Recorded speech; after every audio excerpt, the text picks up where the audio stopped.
I've heard through the grapevine a pretty funny story involving like pretty much how you got your first NHL start. I'd love to hear it actually from you though. Is it true Sarah Palin's involved in this somehow? Yeah, she's my savior. Yeah, like fill everyone in on this because I don't even know all the details. I got called up. Chris Mason actually had an appendectomy, so it was like 2 weeks into the season. I got called up, just on cloud nine, from St. Louis. I got called up. The Blues were in St. Louis. The first game was against Detroit, and I remember, I was just backing up, but I was still so nervous. You looked at they wrote the roster on the board of Detroit, and that was back when they had everybody. And it's like Holmstrom, Zetterberg, Datsuk, up and down the lineup. You're like, oh my gosh, these guys are like, am I really in a game against these guys? But I was just backing up. So the whole warm-ups, I was so nervous. Just even sitting on the bench, I was nervous and just kind of like sitting there like a scared little kid. And then whatever, we had like a practice the next day, and then we were playing, I think we were playing LA, and Sarah Palin was dropping the puck, and that was when she was going to be the vice president or running for it. So like all the Secret Service is downstairs, and I'd been there for a few days now, so I was all comfortable, and went out for warm-ups, and skating around like with the extra like pep in my stride, like looking in the stands, like seeing my buddies up there, like thinking I was all hot shit. And then so after warm-ups, they put the carpet out for her to like walk to center ice. Well, Manny Legacy didn't know the carpet was there, so he's going to step on the ice and steps on the carpet and kind of tweaks his groin. But whatever, I'm at the end of the line, so I get back on the ice and I'm skating around, like looking up in the stands, and all of a sudden Danny Heino comes up to me and he's like, "Hey Bish, Manny tweaked his groin, be ready to go in." And I swear my heart dropped so fast. Oh no! Like that feeling in your stomach.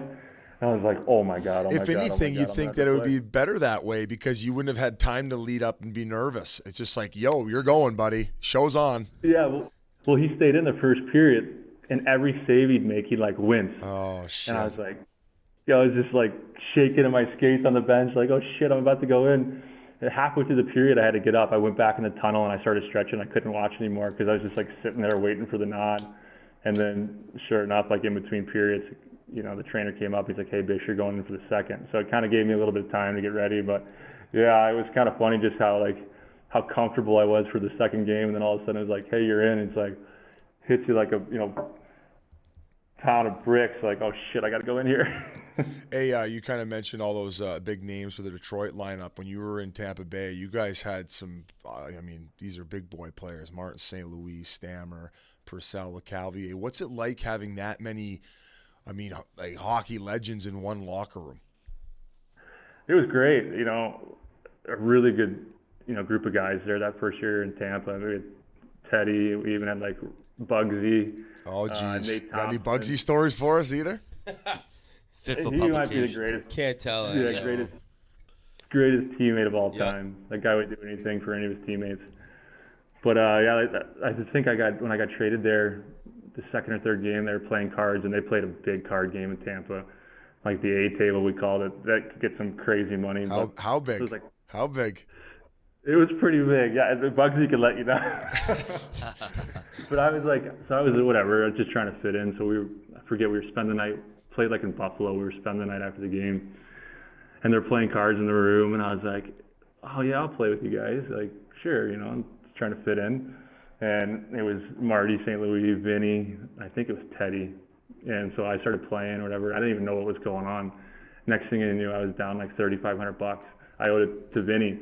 And I was like, oh, like whatever. Like Vinny's made like $100 million in his career. He's not going to make me pay, right?